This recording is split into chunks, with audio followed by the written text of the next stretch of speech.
사람들이 자주 하는 말이요. 이해할 수 없다는 말입니다. 이해할 수 없. 아우 이해가 안 돼. 나 이해할 수 없어. 우리가 신앙생활 하면서도 하나님한테요. 이런 말씀을 자주 드려요. 이해가 안 돼요, 하나님. 하나님 이해가 안 됩니다.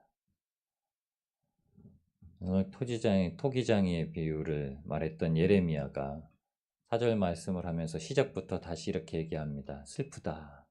이 슬프다는 말은요. 이해가 안 돼라는 뜻이 아니라 내가 지금 이 상황이다라는 겁니다. 이해라는 말은 이치를 해석했다 이런 뜻이죠.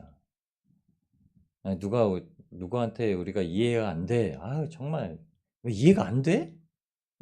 정말 이해가 안, 당신이 이해가 안 돼. 막 이렇게 얘기하는 건요. 내가 어떤 기준을 갖고 있다고 얘기하는 거죠. 제가 가끔가다 극동방송을 들으면 어느 목사님이 이렇게 나와서 말씀을 이렇게 전해주시는데 제가 얼굴도 못 뵙고 가끔가다는 어디 이렇게 목사님 말씀이었습니다 하는데 제가 잘 기억이 안 나요. 근데 그렇게 막 말씀을 막 나누시다가 이해되십니까? 이해되십니까? 이 말씀 굉장히 많이 하시더라고요. 이해되세요? 이런 말씀 많이 하시더라고요. 그러니까 본인이 전달하시고자 하는 메시지를 이제 좀 받아들이셨는가 이제 여쭤보시는 거죠. 근데 하나님께서 우리한테 말씀하시는 건 우리가 전하는 진리는요. 이해를 요구하는 것이 아닙니다. 우리는 바래요. 우리가 복음을 전하면서요. 받아들였으면 좋겠어요. 제가 어제도 불신자분하고 이렇게 얘기를 나누다가 아, 세상 사람들이 참 이렇게 생각하네. 이 정도까지 생각하는구나. 아, 정말 이렇게 한 4살 정도의 아이가 생각하는 정도로 신앙의 기준을 생각하는구나. 우리가 영적으로 말하는 건요. 하나도 이해를 못하세요. 그럼 제가 어떻게 할까요? 와, 이 사람 참 답답한 사람이다. 이렇게 생각을 할까요? 아, 그렇구나. 이 정도구나. 이런 겁니다. 예레미야는 왜 우리가 이런 상태에 빠집니까? 이렇게 얘기하지 않고 10번이나 우리의 이전 생활이 어땠는데 지금 이렇다라고 얘기합니다. 우리가 이해 안 되는 건요. 우리가 아주 영화로운 삶을 살았고, 우리가 아주 풍요로운 삶을 살았다라고, 우리가 아주 괜찮은 사람이다. 나 지금 하나님 앞에 신앙생활 잘하고 있는 사람이다라고 여기기 때문에 이해가 안 되는 겁니다. 나 잘하고 있는데 왜 이런 일이 옵니까? 나 하나님 앞에 순종하고 있는데 어찌 이럽니까? 나는 주님 앞에 잘하고 있는데 저 사람은 어찌 그럽니까? 라고 생각을 하는 겁니다. 근데 우리는 하나님께서 지금 나와 동행하시는 살아계시는 하나님을 누리고 사는 건요. 하나님을 절적으로 이해할 수가 없습니다. 하나님은요. 이해되는 분이 아니에요. 그래서 하나님 왜 그렇게 나에게 이 상황을 주셨는지 고스란히 받아들이는 겁니다. 그래서 하나님께서 지금 일하고 계시다는 것을 내가 인정하는 겁니다. 예레미야가 이렇게 얘기합니다. 슬프다. 어찌 그리 금이 빛을 잃고 빛을 잃었다는 거예요. 순금이 변질하고 성소의 돌들이 거리 어기마다 쏟아졌는고. 에가서 5장에 넘어가면은 여호야긴 왕이 사로잡힌 지 5년에 이렇게 얘기를 합니다. 그러면 이제 그 즈음에 여호야긴 왕이 사로잡히고 그 다음에 이제 마지막 시드기야가 왕이 즉위를 하고 그리고 나서 멸망해 가는 예루살렘 성전이 무너진 그 사태를 보면서 예레미야가 얘기를 합니다. 우리가 이전에는 영화로웠던 것이 왜 이렇게 됐는가가 아니라 이제는 그렇게 되어버렸다.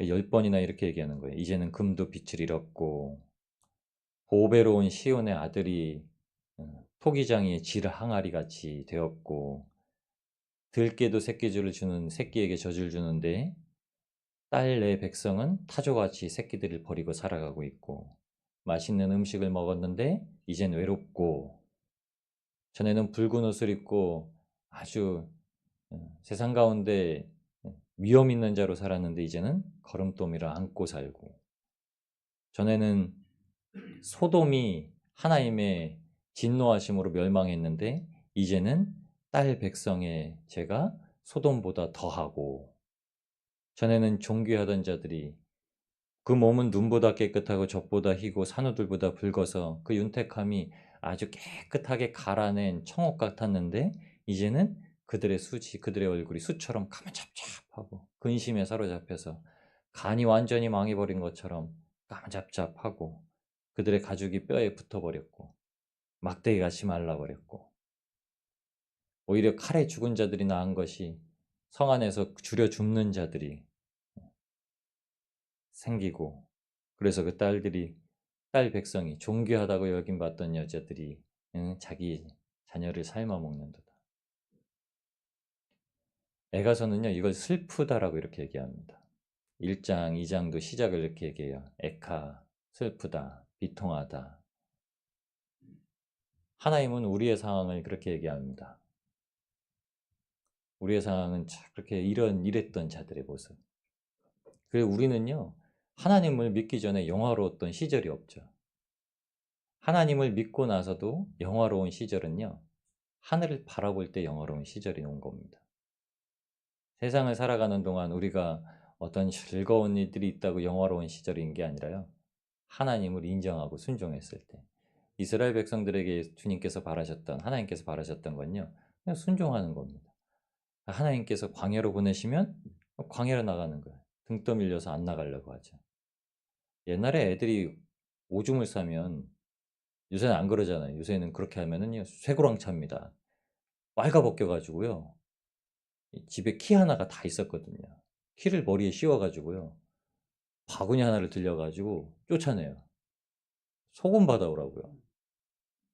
그 미신이었죠. 그 소금 받아오면 그 오줌 안 느나요? 소금 먹으면 목이 이렇게 막 가래가지고 뭐 오히려 오줌을 댈 텐데, 그 물기를 쏙 빨아들인다고 해가지고 소금을 받아오라고 했는지. 그럼 애들이 죽으라고 안 나가려고요. 막 안 나가면 막 그 빨개 벗긴 엉덩이로 막 때려가지고 막 억지로 대문 밖에 막 몰아내가지고 막 소금을 받아오게 했었습니다. 저 때까지만 해도 그걸 경험하지 않았어요. 제 이전까지만 아마 경험하셨을 겁니다. 근데 그 아이가 안 나가려고 버팅이나 나가면 이제 뭐 소금을 얻어오든지 못 얻어오든지, 그 쫓아냈던 어머니는요, 그 자신이 보낸 그 행동에 그냥 순종해서 나갔다 돌아오면은 그냥 용서가 되는 거예요. 용납이 되는 거예요. 무조건 주셨어요. 옛날에 소금이 귀했는데요. 아, 많이 받으셔 보셨나 봐요. 부자셨네요. 소금. 그 생각이 딱 들더라고요. 이거 왜 보냈을까? 소금 받아온다고 뭐 오줌을 안 싸겠습니까? 긴장하라는 거죠. 아이를 긴장시키는 겁니다. 나 오줌 안 싸야지. 꼭 아시죠? 꿈속에도 화장실 가서 이렇게 쉬를 하다 보고 있으면 깹니다. 그럼 이제 이 겉에서도 쉬를 하고 있어요. 긴장하고 텐션을 주는 거죠. 그 아이가 그렇게 돌아다니면서 소금을 잔뜩 받아오게 하는 게 목적이 아니죠. 하나님께서 이스라엘 백성들을 쫓아내시고 지금 이런 상태로 버려두신 이유는요, 그 상태로 내버려 두시려고 하시는 게 아니죠. 하나님의 말씀에 순종하지 못했던 이스라엘 백성들의 현 상태를 바라보라는 거예요. 예레미야는요, 눈물의 선지자죠. 예레미야 애가가 기록됐기 때문에 눈물의 선지자가 아니라, 예레미야가 활동했던 그 40년이 넘는 시간 동안 날마다 예레미야가 울었던 이유는요, 하나님의 말씀을 전하는데 백성들이 넌 도대체 하나님을 모르는구나. 넌 정말 이해가 안 된다. 우리가 지금 살아가는 이때 너의 말은 세상 이치와 맞지 아니하고 지금 현 시대와 맞지 아니하는 말이야. 하나님은 그러신 분이 아니다. 하나님은 어떤 분이시냐? 우리가 나가면은 우리를 승리하게 하시는 분이다. 그런데 하나님이 어찌 그러시냐? 말도 안 되는 소리 하지 마라. 무너질 거라고 얘기해도 절대 믿지 아니하고 때려서 돌려보내고 위협을 하고 구덩이에 던져버리고, 말씀이라고 전하면은 그 말씀을 모욕하고, 하나님을 안다라고 하면서 하나님을 치부한다고, 하나님을 이해한다고 하면서 예레미야를 통해서 날마다 하나님의 말씀이 무시당하고 업신여김을 당했기 때문에 예레미야가 어떻게 하죠? 살아계신 하나님의 말씀, 살아계신 하나님의 말씀이 날마다 땅바닥에 떨어져 있고, 예레미야는 하나님을 믿었기 때문에 이제 예루살렘 성이 완전히 무너지고 포로로 잡혀갈 것이라는 걸 믿고 있었습니다. 그러나 이스라엘 백성들은 그렇지 않았죠.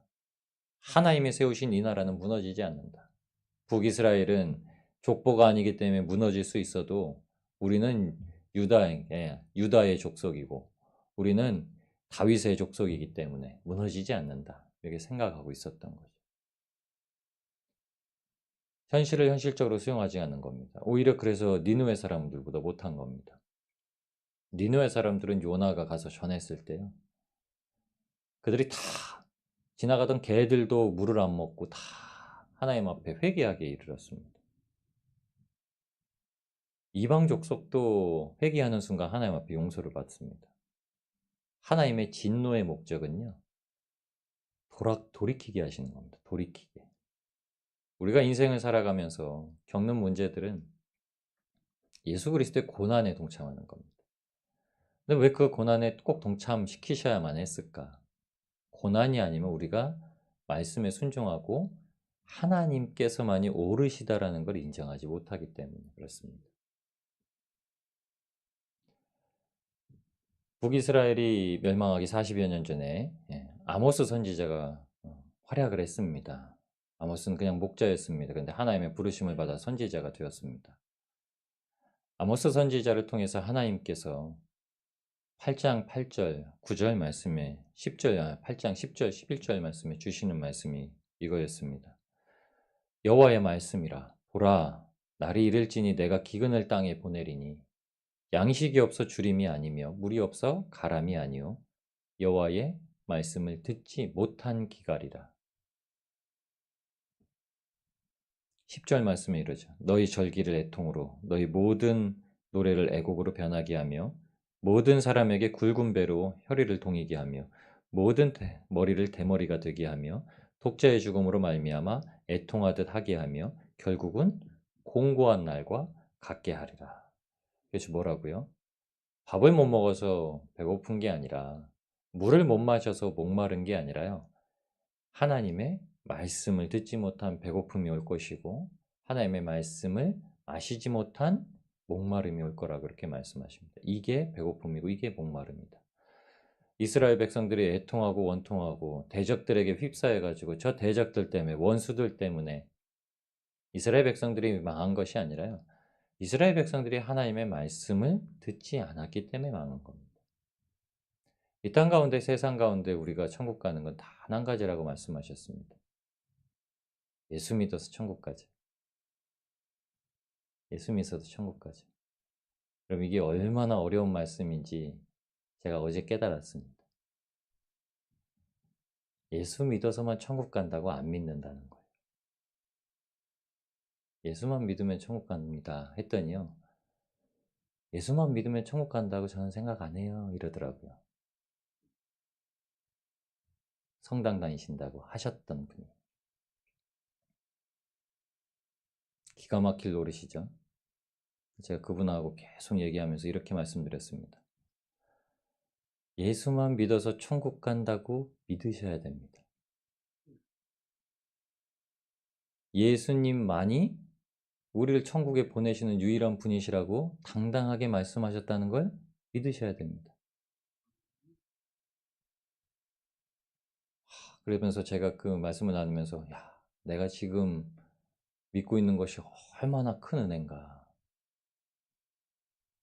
그 말씀을 드릴 때 제가 어떤 마음으로 드렸을까요? 내가 신앙생활을 열심히 하고 예배생활을 열심히 하고 말씀에 순종하고 살고 이런 것 때문에 천국 간다는 게 아니라 그때 제가 딱 드리는 말씀은요.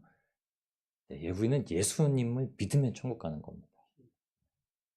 아무리 못된 행실이고 아무리 하나님의 말씀에 불순종하고 그릇된 행실을 하더라도 내가 진짜 예수님께서 나를 천국에 보내신다라는 생각을 가지고 심판대 앞에서 제가 예수님 정말 믿습니다라고 고백을 해야지만 천국 간다는 거예요. 근데 하나님의 심판대 앞에서 우리가 거짓을 낼 수 있을까요? 우리가 거짓말로 그 앞에서 말씀을 드릴 수 있을까요? 우리는 진실밖에 얘기를 못합니다. 마음으로 안 믿는데 그래서 로마서 10장에 주신 말씀이 사도 바울이 표현한 겁니다. 마음으로 믿어 입으로 시인한다. 그때가 되면 하나님 앞에서 아무리 내가 안 믿는데 나 예수 믿습니다 이렇게 말하려고 해도 안 나온다는 거예요. 거짓말은 절대 안 나옵니다. 하나님 앞에 하나님은 거짓을 받으시는 분이시 아니시기 때문에 우리가 지금 살아갈 때는 우리가 마음으로 믿지 않아도 그런 말을 하지만 그래서 새하얀 거짓말이라는 말도 표현을 하고서 애들로 조금 표현을 하기도 하지만 하나님 앞에 가면요 정말 정직한 입술만이 나오게 되어 있습니다. 우리가 속에 더러운 것을 생각하면 하나님 앞에 더러운 것을 토로할 것이고요. 우리가 속에 믿고 있으면 믿는 것을 토로할 겁니다. 그래서 요새 영화가 막 그런 영화도 있더라고요. 정직한 후보 뭐 몇 년 됐는데 국회의원 선거를 나가는데 어떤 여자가 거짓말을 못하게 된 거예요. 그러니까 막 그렇게 그런 에피소드더라고요. 그걸 보면서 이렇게 제가 보진 않았는데 광고만 봤는데 우리 심판대 앞에 서면 저러겠구나. 내가 아무리 속여서 하나님 앞에 말하려고 해도 절대 우리 마음을 못 속여서 말하는. 예레미야만이 오늘 애가를 주창할 때 그랬습니다. 지금 현 시대를 현 상황을 직시하여서 얘기합니다. 어떻게 이렇게 됐어? 왜 이렇게 됐는가 아니라 지금 우리 이렇게 됐다. 과거에는 이랬으나 지금 이렇다.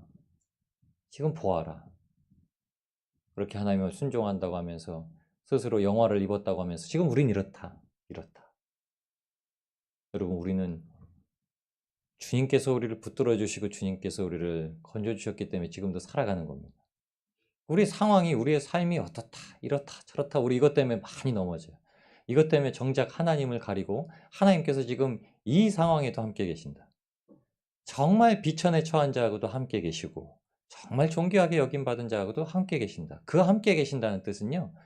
저 사람에게는 다른 하나님이 아주 가난하고 비천하고 어려운 사람에게는 다른 하나님이 존재하신다는 게 아니죠.